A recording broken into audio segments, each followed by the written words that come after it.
Well, and the other cool thing I think about this is that, I said we did a lot of acquisitions. When we do the acquisitions, in addition to all the other reasons one would do an acquisition, we actually do look for cultural fit. And so even these last two acquisitions that I described, um, they were very well aligned from a people perspective, similar attitude, similar culture. And I think, we actually leverage a lot of, what we learned from them in some of these areas. So for example, one of the acquisitions that we had done, they had a much more formal architecture group than we did.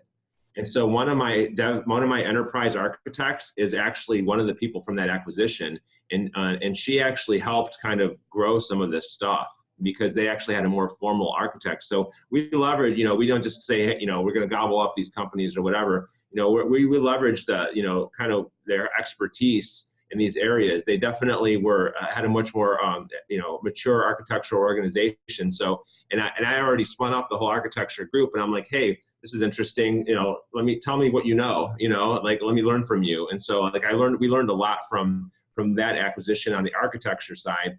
And one of the other organizations that we had a very strong product management function, for example. So there was a lot of things we learned from them on the product management side as well. But I think that can only happen when you acquire people that have a cultural fit, Mm-hmm. right?